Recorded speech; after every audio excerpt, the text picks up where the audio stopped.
Hey, this is Sky. Welcome to my YouTube channel. Sunday night, let's just tell some stories. I've been interested in motorcycles for a long time. I've owned a motorcycle shop for more than 20 years. I had my motorcycle shop originally in Los Angeles. That's where we started it. We moved it here to Daytona Beach in like 2004. I have a business partner. It's me and him that do it. It's a custom motorcycle shop. We don't do service. We do custom fabrication. We started off doing all the chopper kind of stuff, custom bikes, all kinds of custom bikes, did the magazines, all the custom shows, traditional kind of route for a custom bike shop to go. Over the years, we've had to figure out ways to stay in business, and I'm not going to lie to you, it's not an easy business to be in. So we fabricate motorcycle parts. And that's mainly the gig that we've had for the last 7 or 8 years, is making handlebars. All those ape hangers you motherfuckers like.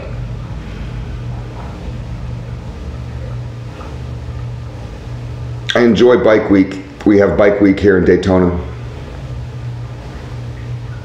I enjoy it less and less as I've gotten older, because now it's just a bunch of people doing nothing. There used to be more to do. Used to be more small motorcycle shops. It was cheaper to have vendor space. Now the vendor space can cost you thousands of dollars. And it's always been expensive, but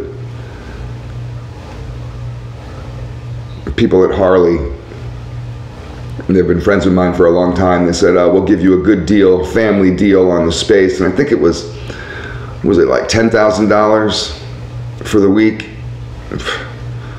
It's too much for me.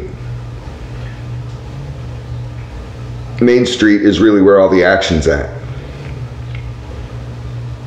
You go to Main Street and walk up and down and see all the bikes, and see all the chicks, the beer tub chicks.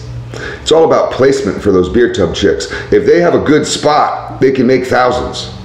Thousands. And you see them on, I have a couple of them on my Facebook page, and they post these pictures of themselves rolling around in beds full of money and bikinis and stuff after the event. And it'll be thousands of dollars. I knew a chick, she was a fitness model. I mean, she was beautiful. And she was also a stripper, which I thought was unfortunate. Not to be judgmental, but I do get judgmental sometimes. She had a little beer tub thing during the bike event one time and was very excited to make some extra cash. And she had heard about the thousands and thousands of dollars a day that some of these chicks can make. She didn't make nothing. All she got was her butt pinched by a bunch of old men, her grandpa's age. I usually go up to Main Street at least once an event to just see the scene. So it was a couple years ago, maybe even 5 years ago. Yeah, the older I get, my memory is just going. Time flies by so quick. I was just talking with someone the other day. We're talking about 20-year plan. I don't know if you guys talk about plans, goals that are that far out. I do. I don't know if I'll reach them, but I got 5-year plans, 10-year, 20-year plans. And he was all like, ah, man, that shit's so far away. I laughed. I was like, dude, these last 20 years of my life went by like that. Like nothing. 20 years ago was nothing. It's like it was yesterday for me. It'll be like that going forward too. I was down on Main Street. I parked in front of Sick Boys, which is across the street from, I don't know if he still owns the building, but he used to. It's a standalone building right across the street from the Boot Hill Saloon. On the other side of the street is the, what do they call it? The graveyard. I forget, they had a name for the graveyard. But they usually, Sick Boys has his parking lot full of bikes. They have like a parking lot service. And those motherfuckers are aggressive, and they bring you in and they tell you where to park, and if you don't want to park there too bad, they'll come up and be like, no, you park over there. Whatever, dude. So you park where they fucking tell you to park, or they yell at you. You pay like $5. I'm crossing the street. I go to the corner to cross the street. I'm gonna walk up past the Boot Hill Saloon. take a good long walk all the way to the boardwalk, because they have a custom bike show down on the boardwalk that's worth seeing. And some of my friends, Brian Bone from Devil's Candy, and I always love watching what Brian puts out. His bikes are way over the top. I like Mad Max style, old school rat bikes. Brian builds $300,000 show bikes.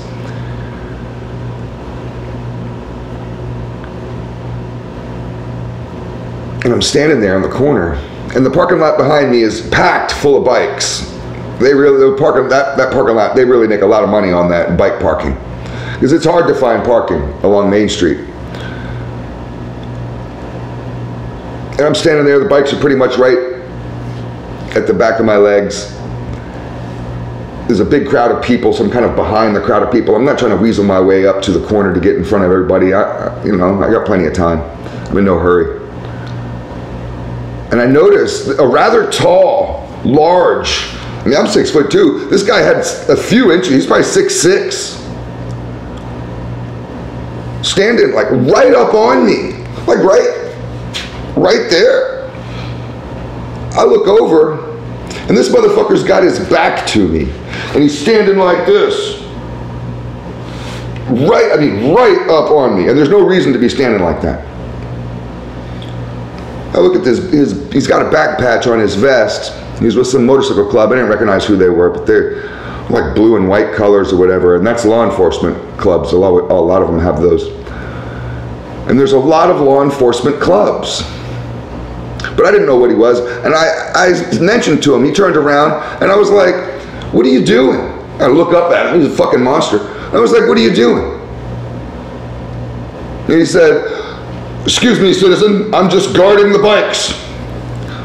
They call me citizen. And I'm like, "Guarding the bikes from who?" And he says, "Well, from you." "You're guarding the bikes from me? What the fuck did I do? I just parked my bike, I'm crossing the street. Who the fuck are you guys?" And he says, "Oh, well, we're a law enforcement club." And I was like, "Well, that's kind of what I thought." And I was like, "But why would you be guarding the bikes from people? Who are you guarding it from? You have enemies or something?" And he says, "Of course we have enemies."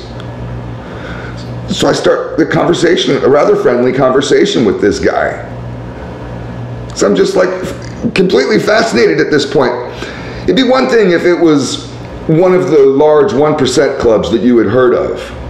And I understand they put their guys to guard the bikes, and they have enemies that might want to sabotage their bikes, and we've all watched Sons of Anarchy. I get it.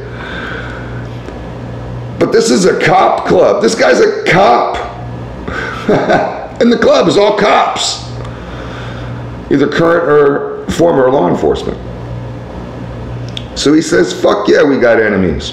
He says, "We got an on-site rule. That means fight on site." He says, "We're on site with another club that is also an all-cop club." And I'm like, "Wait a minute.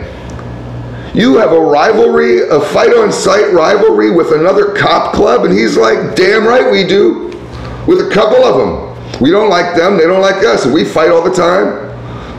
We've even had trouble, like court cases over this stuff." And I'm just laughing. I'm like, "No way, man. What kind of weird fucking world are we living in where there's cops that are going around acting like 1%ers, fighting each other?" And he tells me, he says, "No, it's serious," because I'm laughing at him. I'm just like, "No way, man. I'm not buying this." And he's like, "Damn right." He's frustrated. He's like, "If I saw one of those motherfuckers," referencing this main club that they're in a fight with, this other cop club. He's like, "If I saw one of those motherfuckers right across the street right there," he's like, "I would run over there and beat him up. I'd smash him into the ground."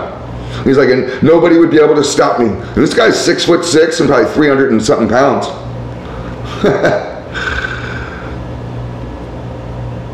I eventually got a green light, and I was just like, "Nice talking to you, man." And he goes back to guarding the bikes, inspecting the parking lot, looking out for the enemy. He says, "Just in this world, maybe this is nothing to you guys. You bikers out there just listening to this, just like, yeah, so what, Sky?" So what? What the fuck, dude? What the fuck is going on? How do we have cop clubs that are holding down turf, fighting over patches, going to jail? I'm not going to name those clubs because I don't want to promote anybody, but maybe you know who they are. Somebody please. I only made this video maybe to get somebody who knows. Explain this shit to me, please. What the fuck is going on? This feels like some kind of weird movie, like a joke. But the guy wasn't joking. It's all just stories from my life. Thanks for watching.